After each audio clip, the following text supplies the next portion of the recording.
My name is Reina Peña. I write for Gozamos, and I'd like to thank you guys for coming out, guys, gals, people, beautiful people, for coming out to our panel today, Old School versus New School LGBTQ Activism. And today we're going to talk about, some of the issues surrounding the use of technology in particular, but also issues about really bringing our communities together and how technology can be used or enlisted to help with our different aims and goals. So I'm going to pass the mic over to our pal, Roberta. I'm your pal, Roberta, and I write for Gozamos as well. So let's meet our panelists. First off, we have Yvette Cordona, founder of Amigas Latinas, and she also works with the Polk Foundation. Edwin Corbin Gutierrez, who works at the Center in Halstead. Lulu Martinez, who works with Immigrant Youth Justice League. And Emmanuel Garcia, writer/artist who co-hosts Homo Frecuencia on Radio Arte. So I'd like to start with Yvette. Could you tell us a little bit of what you do with Amigas Latinas? Because I'm new school? Yeah. Could you tell us a little bit about what Amigas Latinas is about and what you do with the Polk Foundation? Okay, just short and sweet as an intro, you mean? Okay, so, I am one of the co-founders of Amigas Latinas, along with my partner, Mona Noriega, here. And so, about 3 years ago, I probably passed the torch to the new sort of board of directors. So we haven't really been involved for the last several years, but sort of once an Amiga, always an Amiga, right? So Amigas Latinas started in the summer of 1995.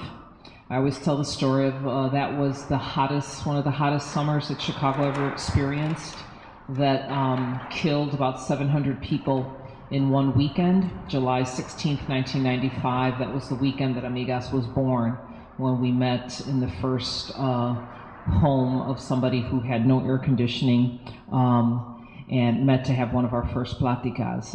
At the same time, I began working at the Polk Brothers Foundation. After graduate school, I began working there then in 1998.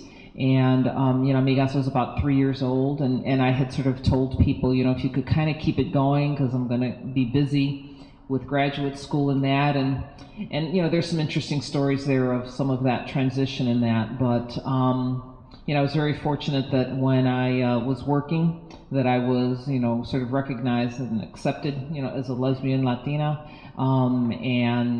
So that my personal and professional lives have always sort of blended in a way, which has been really nice. So that's kind of short and sweet. I can get into how Amigas started a little bit later, maybe? Yeah.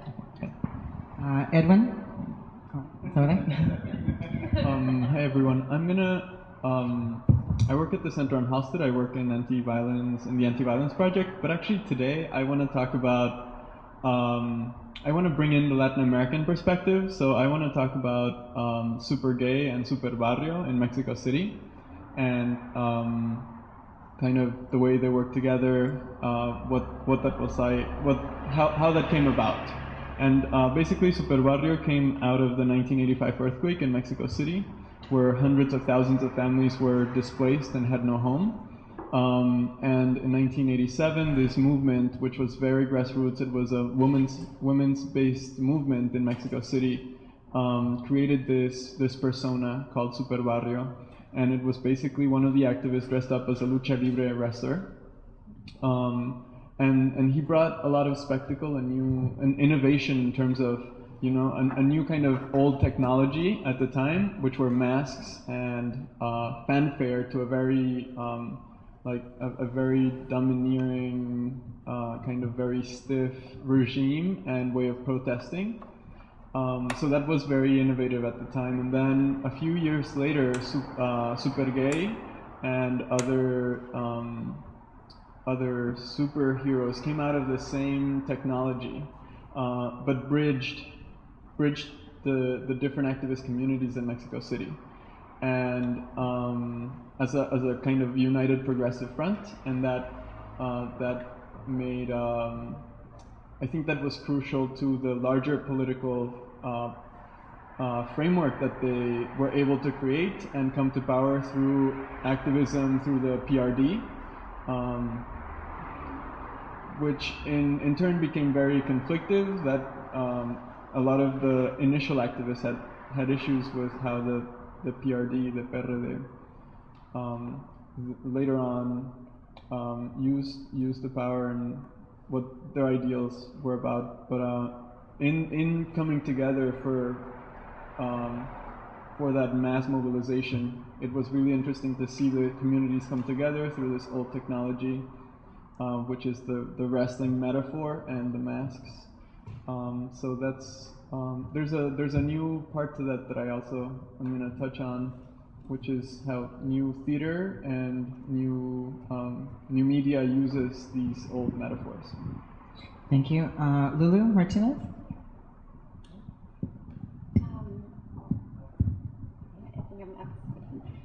Well, my name is Lulu, and I'm part of the Immigrant Youth Justice League, which is a fairly new organization. We're a little under 2 years old. And really, actually, a lot of the co-founders from the, for IJOL for short, came out of Radio Arte, which, like, we were part of the program at Radio Arte where we were taught how to do audio editing and how to do radio broadcasting. And so we saw that we were working with our community, and we realized that a lot of the issues that our communities faced were the same issues that we were facing. And so it was kind of funny how we were kind of giving a voice to our communities and presenting the stories on air every week. And we weren't really doing that for ourselves. And so just to clarify, I'm undocumented, and I also identify as queer. And so so we realized that we had to give ourselves a voice, and we didn't really have that space with other organizations or in our community to share our stories. And that's really how the organization started, and also around the campaign of one of our friends who was under deportation proceedings. So now really what we focus on is sharing our stories in our communities, and also empowering ourselves through these stories. And a lot of our activism is online, so we do use a lot of new media like Facebook and Twitter, and now we have a Tumblr, and that's really pretty sure. Emmanuel?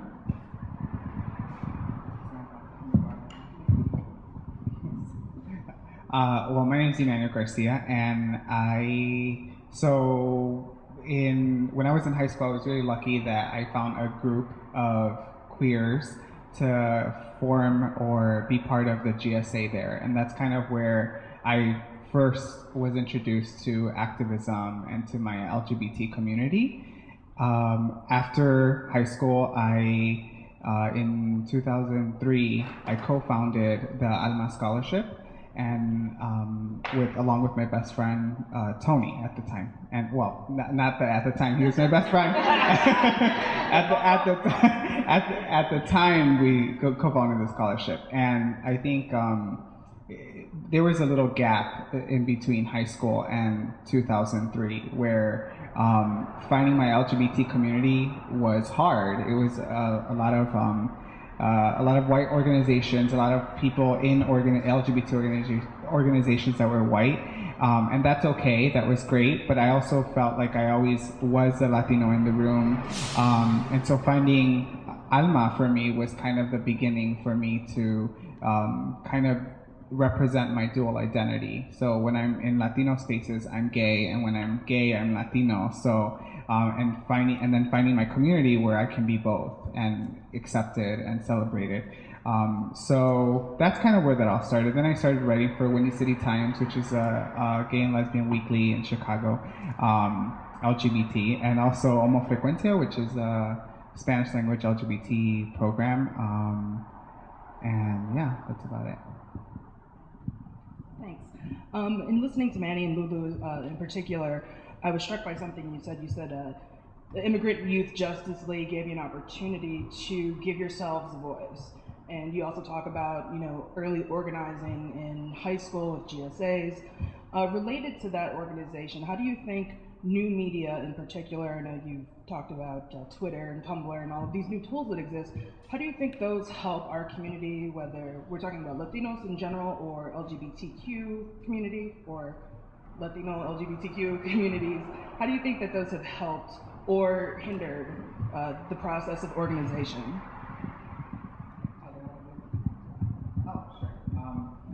I would say that having Twitter and having Facebook and social media in general, and P.S. I'm old school, but having those tools I think is important, but I think that it's also, I think we neglect, one of the things that I wanted to say was that we neglect old forms of communication, like calling people, emailing people. I mean, emailing is old school now, and doing those types of outreach where we depend too much on that someone is going to read what you write online and that you're just going to assume that they're going to come or whatnot, and that doesn't happen. I think, people say, like, Facebook events, perfect example, people, like 1,000 people, oh, I'm attending, and nobody shows up, and I think part of it is because we rely too much on that and it doesn't work. I think we still need to call people. We still want that face-to-face interaction with people, and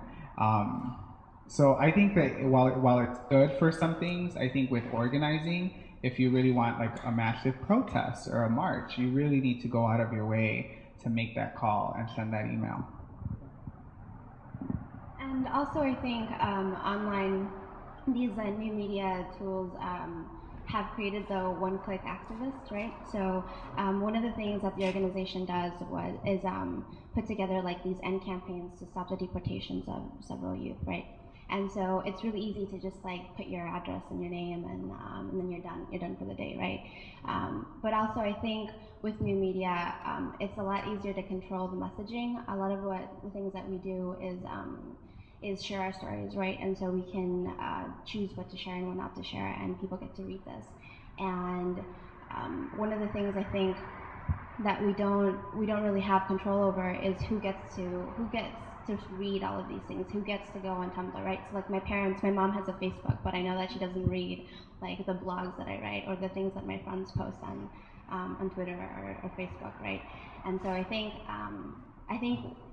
we have to definitely find a balance between creating relationships with people and the people that we work with in organizations, but at the same time, for those that we can't reach in person, like say someone in California, we can definitely use new media to reach those people.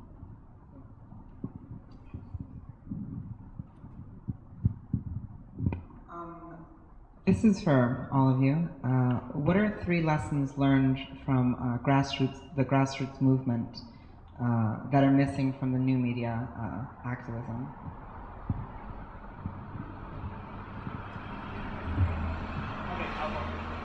Okay. I wanted to back up a little bit because I brought some props. So, when Amigas Latinas started, there was a group that was called Women of All Colors and Cultures Together, WACT, that I believe is still meeting. We used to do brunches on the first Sundays of every month. So it was started in 1994, and there were 4 organizers for that group. Caucasian woman, white woman who spoke fluent Spanish, African American woman, Chinese woman from mainland China, and myself. And so we sort of represented this rainbow, and 3 of us were just coming out. So I didn't come out till I was 31. And so we were sort of modeled after this group called Men of All Colors Together that grew out of black and white men together. And we wanted to know what would happen if you tried to create a group for sort of a multicultural mix of lesbians. And my job was to find all the Latinas in Chicago, which I was curious about because when I was coming out, I wondered where they were besides Salsa Night at Paris Dance Club, right? And so through WACT, I met several Latina women, several of whom had been organizing before and sort of were kind of up to here with organizing with Latina lesbians and were done with them literally, they said, I'm done with that. And so, I met a few others, and everyone I would meet, I'd be like, hi, I'm Yvette, lesbian, Latina, you want to start something for Latinas. And, some were like, we're just here for the brunch. The WACT brunches met in the homes of women throughout the city. And there was no Facebook, there was no email, no Twitter, anything like that. The technology was the telephone and a newsletter that would go out advertising where the next brunch was. And so I finally met enough Latinas who wanted to start something. And that was after the best piece of advice I've ever gotten about organizing that maybe kind of feeds into your question as well, is that if you want to start something for 10, you have to meet 50. Because just because somebody is this and that, undocumented and queer, Latina and lesbian, doesn't mean they want to sort of champion the cause. For a lot of the women attending these brunches, these monthly brunches, we pulled in 30, 40, 60, 90, 120 women at these brunches that was just centered on eating. Just, girls gotta eat was the motto. And women brought food, and, just sometimes you had all desserts, sometimes you had all main entrees. You never knew what was coming in the door. And it, went throughout the city from Humboldt Park to Tinley Park to Rogers Park to Oak Park. But nobody ever knew about it unless you were on this mailing list. So there was no sort of public announcement, an event, and click I'm attending, or maybe, or I changed my mind, no. It's like you just didn't know. And the beauty of the relationship, and that face-to-face and that, personalismo, right, is that if a woman hosted it in her home, often her queer friends would come, right? And then maybe from that group, you would find somebody who would do the next thing. So there was that real personal connection. So then when I finally met, the 50 Latinas, we were at a WACT brunch in Rogers Park, and somebody said, why don't we do this for ourselves? And I always say that was my, 30-second window of opportunity to say, yeah, let's do it. And so the next month, July '95, we picked a woman's house and modeled after the WACT brunch. We had food, but because we knew it would be a smaller group, we wanted to talk. And just, so this I bring is the Facebook of, 1995. These are all the flyers that had been mailed advertising, where the next brunch was, what the discussion was. And Nightlines, Manny, the old Nightlines, it's still around, right? Yeah, okay. The old Nightlines, Tracy Bain put here, are you a Latina lesbian looking for a group specific to your needs, a new organization hoping to follow in the footsteps of the defunct YENA group, Latina Lesbianas en Nuestro Ambiente, that Mona started in the late 80s, is forming. Send inquiries to In Care of Outlines. So that came out, that ad. And so the first flyer says, what happens when you get a bunch of Latina lesbians and bisexuals in the same room? A, stimulating conversation. B, delicious, hot, and spicy foods cooked and shared. C, your answer here. D, all of the above. And I think in one of the iterations we had, we would all fall in love with each other. So that was the first flyer that got mailed to women who had signed up through the WACT brunches, and little by little, September 24th, we talked about from just friends to dating and all the area in between. Then we talked about what does it mean to be Latina lesbian. We had little games. We had, what was this one? I don't know. Discussion of how out is out. We really focused a lot on self and being out and what that meant. So, what do you learn from grassroots? I think it is still that personal touch. The technology we had, even if we sent these out, was that personal contact that I knew that person and I'll go to their home. The technology we had after a while was the beeper. So there was 2 beepers that were the Amigas beepers, which is how women found us. We did not advertise ever in Windy City Times, and it was about, and I think another thing we learned that is a lesson is that it is about safety.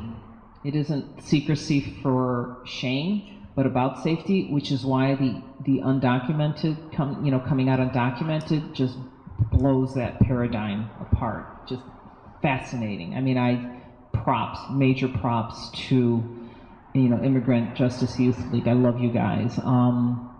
Because back then there was a lot of concern around safety. Plus, we were much older when we were organizing. I was already 31, so a lot of the women that were drawn, we were in our 30s and 40s. We were a very cerebral group. We had to talk. We had to process. What did it mean to be Latina and lesbian? And one of the first younger activists I met said, we don't want to talk about that anymore. That's like, we know that already, right? Because they've been out since they were 15, 16. And when I said, well, describe to me what it is you want to start, they said, well, we want to talk about this and maybe meet. And I'm like, you're describing Amigas Latinas. She's like, yeah, but that's for older ladies, It's like, oh. So, I offer that I do think it's that personal touch, the grassroots, and patience and perseverance, that if you believe in your cause, it is not just going to happen overnight, but if you keep at it, we would have women cycle in and out, and they'd be like, wow, Amigas is still meeting, and it's like, yeah, you're ready to come back, we're here. I think the perseverance and knowing that it's not about you, that it's about a bigger cause. You've got to keep your eye on the bigger prize. Yeah, Edwin, in relation to that, Yvette talked about bringing this personal element to organizing, and that's something that is typically associated with some of the earlier grassroots movement. With regards to what went down in Mexico City, post '85, do you see any parallels there between that type of grassroots activism that took place and what might be missing from our organization today? Actually, Super Barrio and Super Gay were wearing masks on all the time, and their identities were kept as top secret. So in a way, that personal element was almost vacant, and they used that. They used that as a way to claim almost a universal face.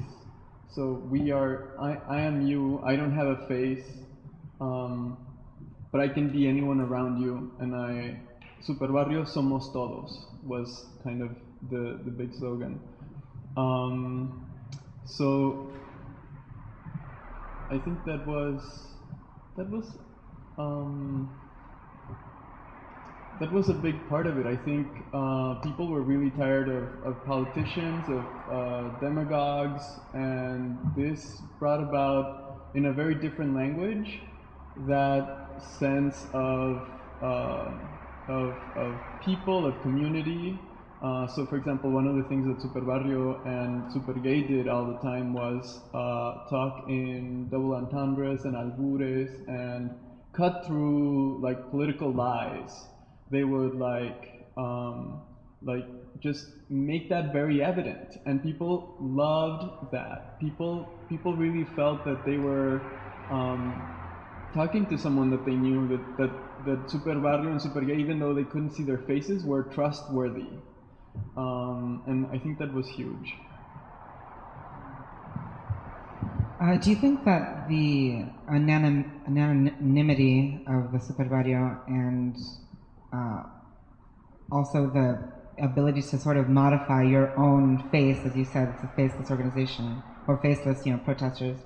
Do you think that has any parallel to the anonymity that new media has, and also the modifications that you can use with new media? I think where I see the parallel is in the persona.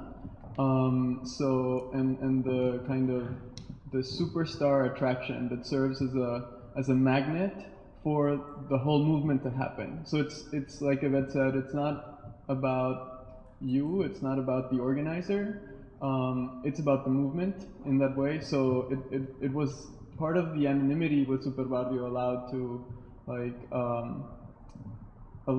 for the movement. Like if it were a person, it would be like a personality cult or worship, and without that, in the same way that our IJOL or our new movements online work is it's precisely through, it's not centered around an individual, but rather a persona or a collective identity. So I think using that, creating an icon, something that people recognize first, and then also focusing on the movement that's happening around it is what I see as a strong parallel that's really working. This question is for Lulu.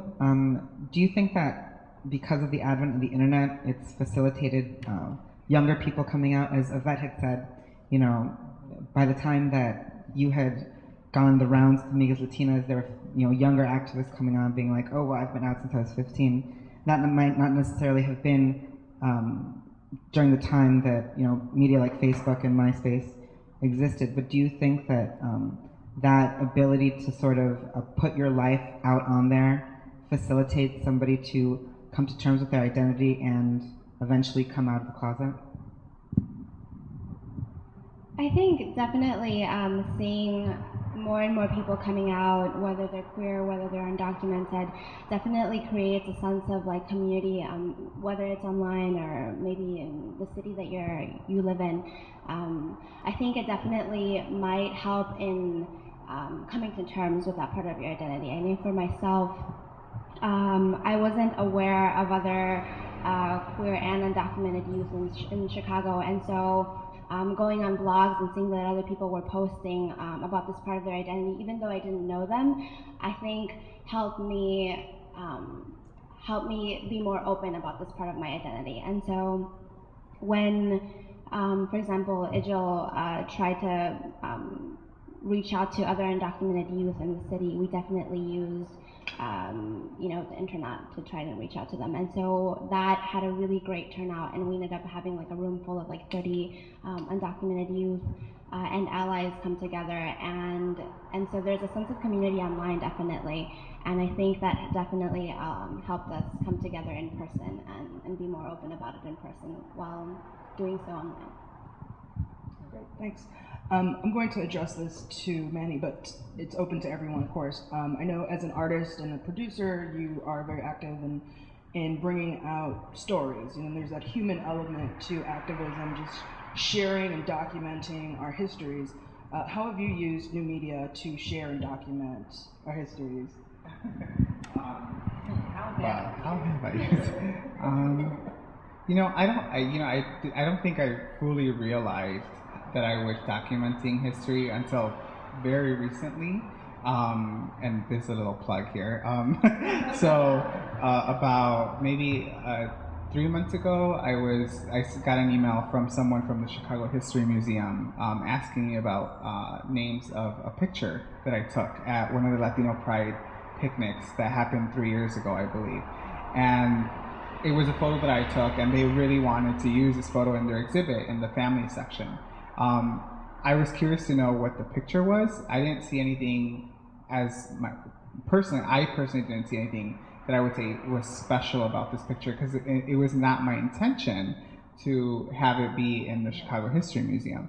I was just kind of doing my work. And you know, after seeing it overall in the exhibit, I realized now that a lot of the images that I have taken in the last 10 years, and I'm old school, has documented Latino history in those 10 years for Latino Pride, for different like Latino LGBT events, because that's usually my beat. So I mean, I think that now with social media, like I'll take pictures and I'll post right away, like what's happening. I just get a thrill out of that for some reason. And I think that that's kind of, I don't think that it's intentional to document history that way, but because history happens and you only look at it when it's the past. But I would say that that's kind of how I've done it. It's just, and now with new media, I think posting in the present, I think maybe we'll look back on it and it'll be something that people will see as documenting history. Did anyone else have anything? There's actually a short video clip on YouTube that I want to show you. It's about 1.5 minutes. I don't know if the document. It's about a document. It's about a documentary that about these superheroes and the movement.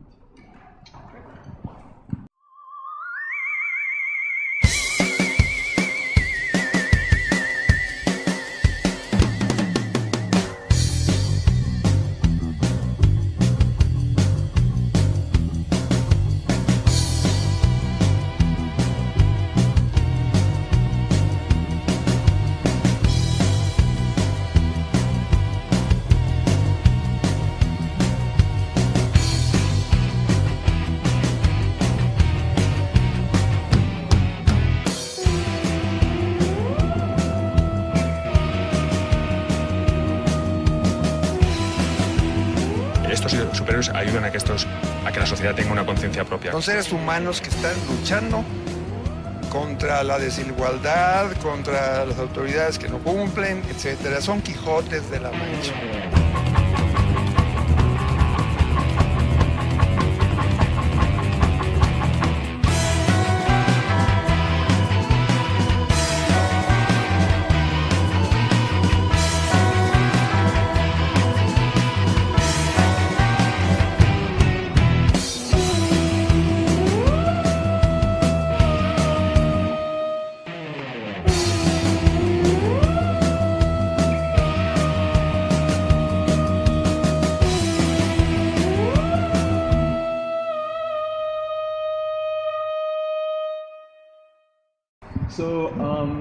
So new media becomes this documentary, although I guess video is old school now. But video and actually a series of online animations and cartoons become the afterlife of that old movement from the 1980s and 80s and 90s. So it becomes it's a way of bringing it back.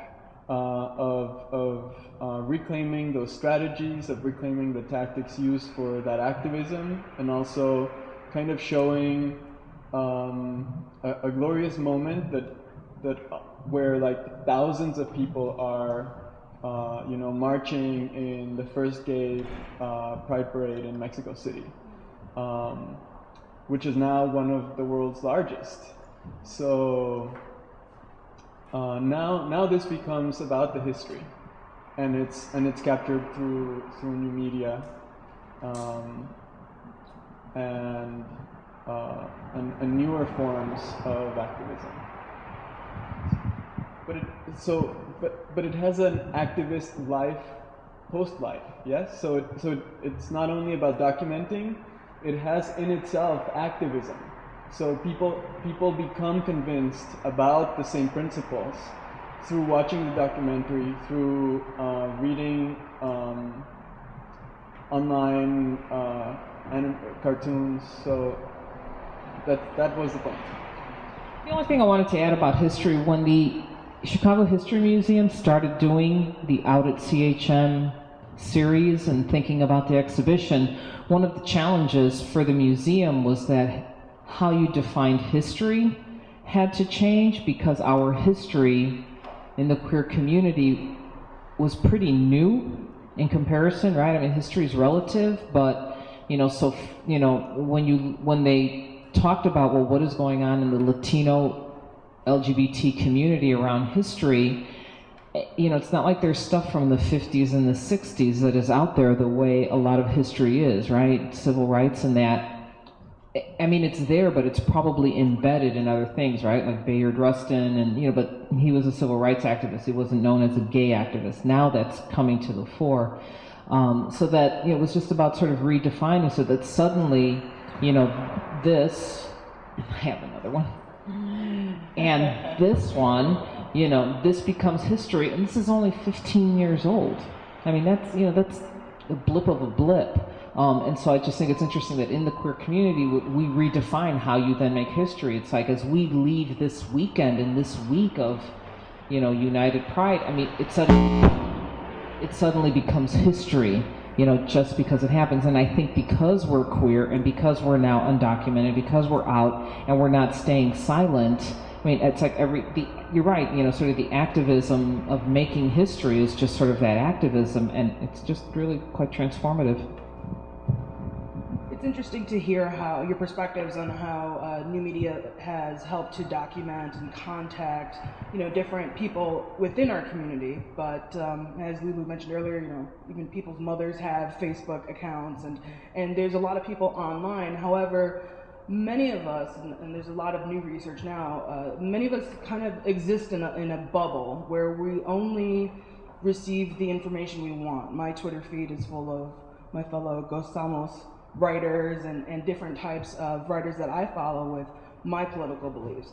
What are some of the cons with the ways we organize, specifically with not reaching out to everyone? Anybody want to chime in on that? Well, it's interesting. I'm sensing that with the new school, that there are challenges that even I wasn't aware of till I'm hearing the way you're asking the question, like what are the lessons? It's making me wonder. It's like, oh, okay, so you're, like I always have this saying, kind of like same shit, different organization, or it's like same shit, different school of. And so you're having the same sort of struggles of how do you get people to kind of come together and be activists. And so you can imagine if I, in my day is saying if you want 10, you have to meet 50, you layer Facebook and Twitter on top of that. It's like, if you want 1,000, you have to reach 1 million. And yet is that true? Because the thing about the internet is it takes anonymity to a whole nother level. And everybody can be connected, and saying I'm coming to the event or I'm coming to the march becomes the act, versus I don't have to show up because I've just clicked and said I'm going to. So it's interesting that I'm hearing that you're kind of having some struggles, I guess, around, it's like today, I expected to walk in and see lots of people, and yet there's a lot of things going on and a lot of options. So what we struggled with too was how do you get a woman to come at 2:00 on a third Sunday of the month, to a plática, when there's church and family and other events, or going to the movies, or I've worked so hard all week, I don't want to talk about my issues, those same, so the same things keep happening. So I think that the lesson, or how you do it, is don't underestimate the power of your voice and the power of putting it out there. Somebody is going to see it and hear it, because I was amazed at how many people then start to know you and start to know that they're not alone in whatever struggle it is. I mean, for Lulu to say, she's undocumented, you have no idea who you're reaching by saying that, who walks by, who sees the Facebook, or so that's why you just have to keep at it, and I often find at some moment, the spark just happens and it just ignites. But people can the thing about the internet and Facebook is that people can get bored very easily. And so that they can be kind of onto the next thing before you know it. And so I think that's where, sort of that perseverance and consistency has to continue. I just wanted to add that I think that some of that, the bubble that you were talking about, or the preaching to the choir scenario, I think a lot of Latino organizers have actually led and have steered away from doing that preaching to the choir, similar to when they moved the Dyke March to Pilsen. It was like, okay, we were in Andersonville. Andersonville is obviously an affluent LGBT neighborhood now, and so it's time to move it. And people have said, the Pride Parade should be somewhere else. It should be to show visibility and not a big commercial. So I think that some of that work is happening, and I know that a lot of, especially I think, just because that's my community, Latinos are kind of leading the way in making sure that we're going outside of Boys Town for queer events, that we're purposely having things in our neighborhoods to show visibility. I recently saw a video by one of the youth at the center in Halstead, and this was a simple dance that had about maybe 300,000 views that he had just posted like a week before. So I think the other part to that is that with the internet, things can also go viral in really interesting ways and reach unexpected audiences in a matter of seconds, and it depends on many different factors. So that formula of how to make something go viral is you know, complicated. It's not something I figured out, but a good example about that might be the It Gets Better project. So that's in a way that's so successful because in reaching people about this particular issue, because we were all very aware that this was an issue that needed to be addressed. So that urgency, I think, is something that translates regardless of what the medium that we're doing activism is. Lulu, do you find that the undocumented movement, maybe on new media or wherever, do you find that it's accepting of the queer, is it inclusive to those undocumented immigrants who identify as queer, or is it a little bit of a backlash? I think it depends on what community you're talking to. So I think definitely the Latino community might be a little bit more open than, say, the Palestinian community in regards to LGBTQ, the queer community, right? I think I've been very hesitant in the last year that I've been out to say that I'm queer within the Latino community because I didn't know how they were going to respond. And I was also thinking not just about myself, but the people in the organization that I was working with. So what would it mean to come out as undocumented and queer? Am I going to be pushing away the Latino community because I am queer? Like, I didn't want to do that. And I think, and also knowing that there wasn't really any collaboration between the immigrant rights organizations and the queer organizations, or the organizations that work for queer rights.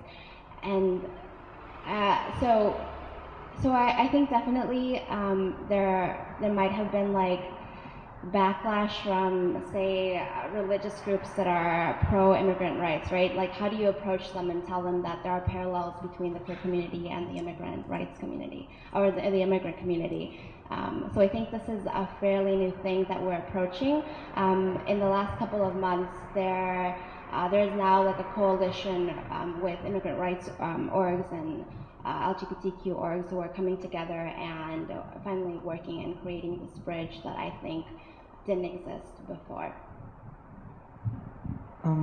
Do you think that the Latino voice in LGBTQ activism has risen, or has plateaued? Has it decreased in since the old school into the new school? What sort of parallels do you see in the volume of our specific demographic? I think, well, definitely one of the things that the undocumented youth have taken from the queer community is this idea of coming out, right? And so I think we're looking at past movements like Harvey Milk coming out, right, and encouraging others to come out. I think we're taking those lessons and applying them to this movement. And so I think, and so I don't know, I mean, like, that's something that we're definitely taking. Like, we had this march or this rally earlier this year. There was a second one where we came out publicly about our status. And so I think both with grassroots organizing and new media, we can definitely go back and forth with the lessons that we can learn from one another. You know, Mona and I were talking about this, like, what is the difference and how You know, in old school, there was so much focus on the self and the singular identity of coming out, because that was not being talked about. There were sort of no venues for that, no outlets for talking about, you know, being out. So, you know, for Amiga's first, you know, sort of plática, you know, the theme had run throughout the course for many years of what it means to be that intersection of Latina and lesbian, and it was very much about talking about that self, because there was no place to talk about that sort of intersection, you know. And so it wasn't to the denial of other identities that we had, but, you know, we had outlets or opportunities to be celebrated for being Latina, but we didn't have it for being queer. And so I think that's where there was a lot of focus on that. You know, whereas now, it seems to be there's a focus on sort of a lot of the multiple identities that we have. I mean, I always say my hyphenated ethnicity is Latina lesbian. I can't separate one from the other, you know, don't ask me to.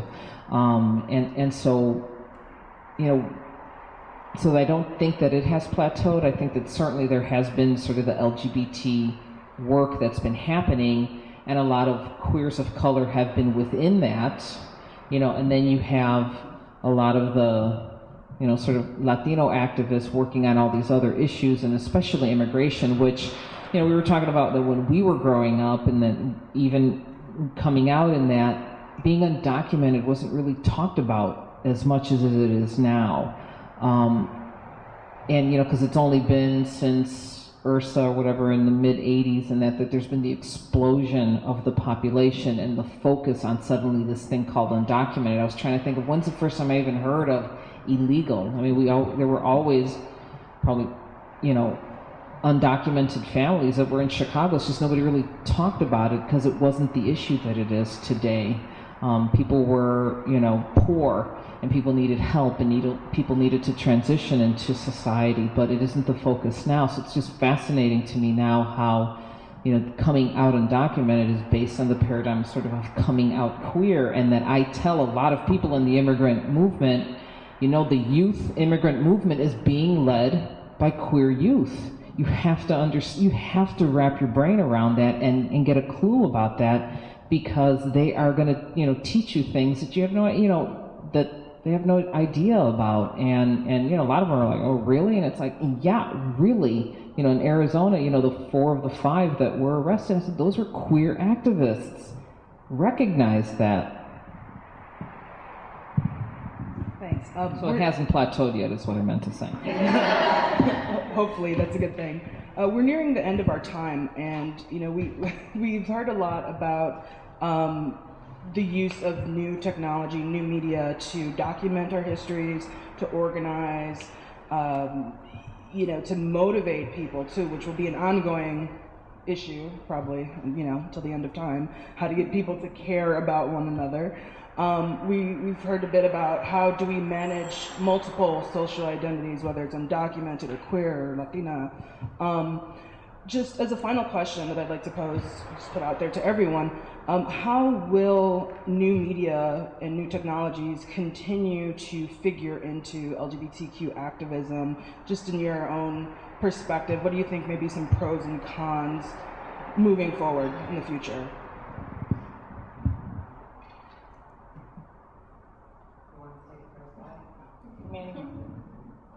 Well, I want to maybe reiterate that I think that new media is good for putting your message out there, and maybe what you said, like if someone's in California or New York, they see what's happening as you're posting it. I think it's good to share information.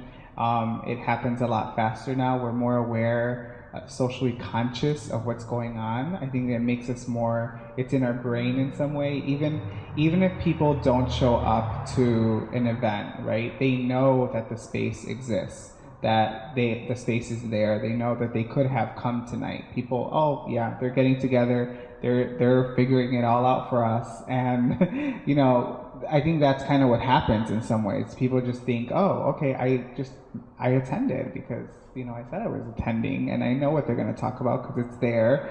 So they figured it all out.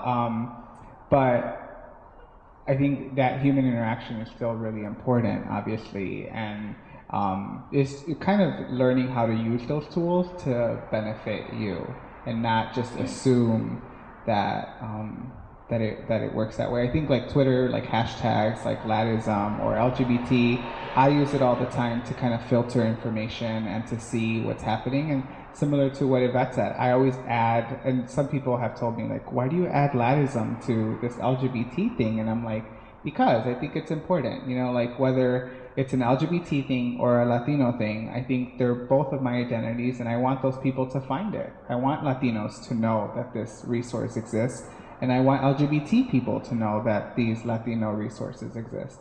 So it's just kind of learning how to use them, and I mean, I'm sure something else will come up, and it'll be the new fad, the new Twitter, the new Facebook. So just learning how to use it to your benefit.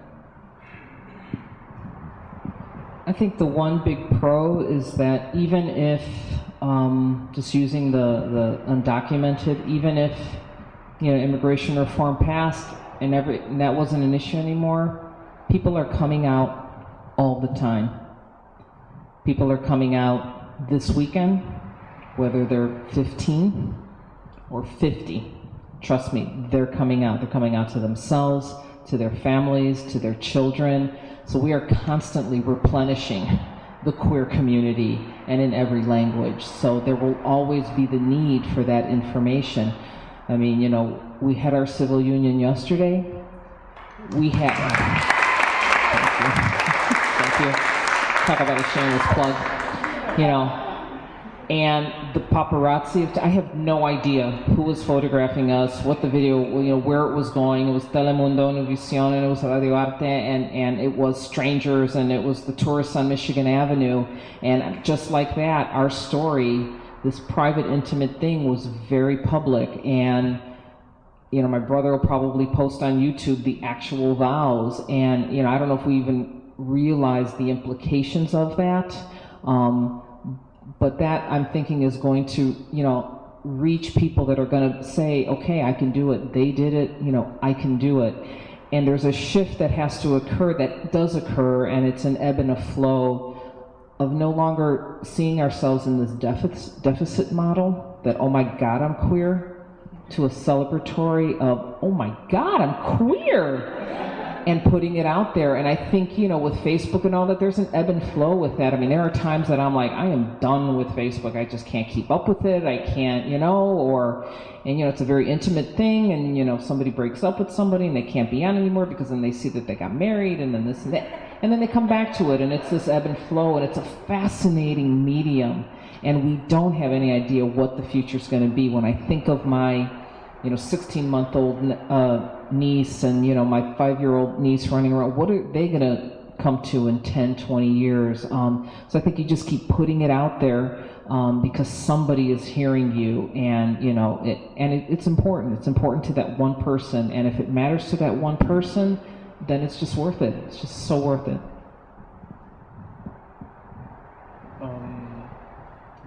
Something I would like to see more of is more feedback, and I mean that very generally, like more dialogue, more figuring out. I think some of the more interesting uses of technology that I've seen out there are about this back and forth, sharing opinions or creating common or shared documents, not just shared documents, but actually creating them together or creating video together. I think those are some of the most interesting projects that I've seen that really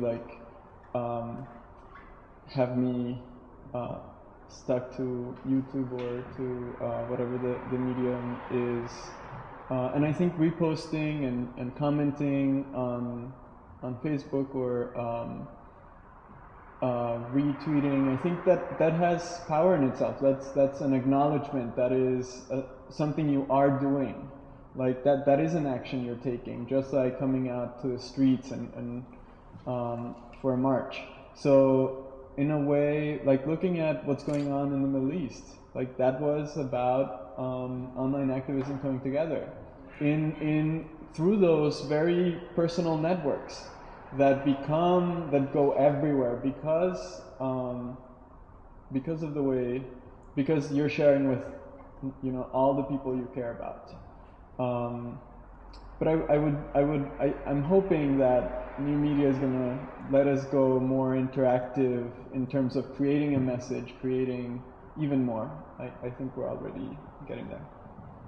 And I just wanted to say two things that I really appreciate about new media. One is that, like I mentioned earlier, that we can definitely control the messaging, right? So I can blog about something, an event that I went to, and see people, and as opposed to someone reading about it in the newspaper, right? So that's a different message, and I can talk about something more specific or something that affects me personally. And also, with new media now, everything is so instant. Like with Twitter, if you're at an event, you don't have to necessarily be there physically to know what's going on or to know like who's present. You can take a picture and tweet it out, right? And people will be like up to date, like minute by minute on what's going on. And I think that's really great. And I don't think that that's something that can necessarily be replicated through like old media or old activism. I just wanted to add that at times when I don't pay my phone, and it does happen, I don't have access to the internet on my phone, and I just think it's important to recognize that not everybody has internet access, and that that it is somewhat of a privilege, and that I don't know, like I went to Boys Town recently and I saw that they have Wi-Fi everywhere, and I was like, that would be great if that was like all over the city, or that was like Pilsen, and fighting for people to have internet access, I think is important. And not forgetting that, I think one of my recommendations would be for people not to rely so much on Facebook and Twitter to like post their events, so don't forget to update that information on your websites of your organizations. A lot of times the event is created on Facebook, and you have to have a Facebook account in order to even see that. So you go to the organization's website and there's nothing there because they just assume everybody has Facebook. And so you lose out on someone finding that, because when you're searching for something, it's not going to show up unless you have Facebook. So updating your websites, I think I would say, and emailing people. Some people actually, I just coordinated queer prom, and they were like, I had no idea that it happened because some of us are not on Facebook like you 24/7. I was like, oh, okay. Well, and so I think it's important to also remember to send that email, to make those calls again, because not everybody has those tools, and not everybody is using those tools as much as we think they are. Because I'm on it all the time, I assume everybody else is on it too. But some people, do take time off of Facebook, and they won't get that message. So. That's my recommendation. I think, just a quick note, mass text messaging has been undervalued for organizing. Should I open the floor for questions? So there's been a lot of talk about, you want me to come and see? Hi, American. So there's been a lot of talk about net neutrality. The House actually passed a bill against it. I think maybe in April it was. And so I'm just kind of wondering what you think would happen to all the kinds of activism that have developed out of new media if net neutrality were basically abolished. And by net neutrality, I mean, being able to access internet sites for free. What people are looking to do is to, charge people for accessing sites. And so, I mean, I want to know what your thoughts are about net neutrality in general. Thank you, Jennifer. Panelists? So net neutrality passed, or you don't? What happened was that a resolution against net neutrality passed, which Obama said that he would veto. Oh, I see. But still. So that we want to keep the internet free and accessible, and what would happen if it wasn't? Yeah. So I mean, right now we pay for access to the internet without having to pay for access to individual sites, and so what they would want to do is pass a resolution to I mean, they can try. I mean, I think if a movement is meant to happen, it is going to happen. People will fall back on the old school ways of grassroots and, and getting in touch with people, whether it's texting or telephone or talking or word of mouth. I mean, they can try it. Certainly it's geared towards, we know what it's about in terms of trying to stop people from using, the internet. But, I just don't think it would pass. I mean, it would not be good, right? Because it could certainly, create another barrier. But every barrier historically that's been created, right, we've worked around it and figured out other ways to get it done, so. I think, so I believe part of that is that you would be able to pay for your website to be faster online. So big corporations would be able to afford fast internet to their sites, whereas everyone else would have to, would be low graded. But actually, I think we're moving in the opposite direction. I'm really hoping that we do. So, for example, with this TV digitalization, I'm hoping that some bandwidth will be open for local, like huge, like town or citywide hotspots, so that we have better access to the internet, so that it does become part of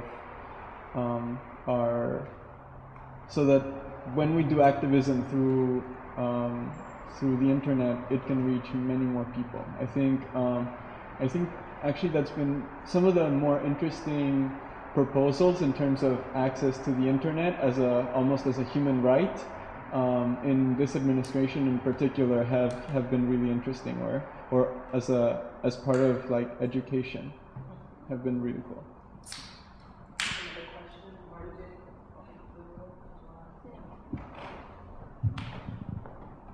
I had more of a comment, or 2 comments, or 2 points rather than a question. One is, I think because of issues of accessibility that you brought up, Manny, I think that just really shows how important it is to blend grassroots activism with new media activism versus, the kind of either or.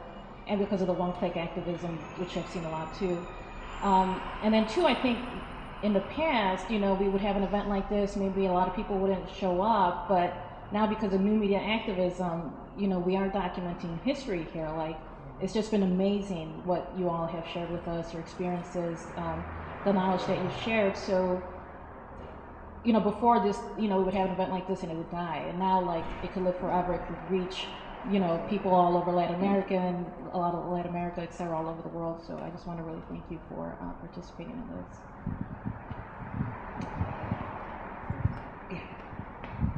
I just wanted to add that I think there was like a study or something that showed that Latinos use their cell phones more, they text more. So knowing that, also access, so the working class person isn't on their computer every day. They're, the people that are normally undocumented who can't get office jobs because of whatever reason, our working class people aren't on the internet all the time, so they don't have access to that information. So it is elitist in some way, that form of media, that form of communication.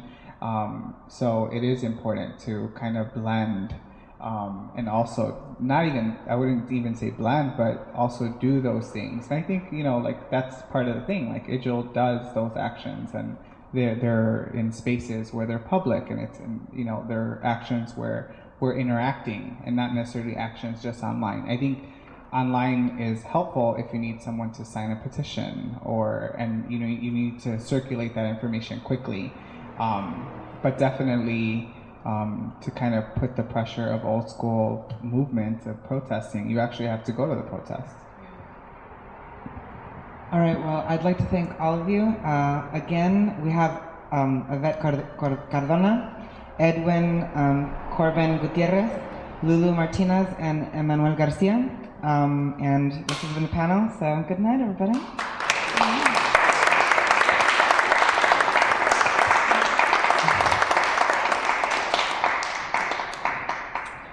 Now let's drink.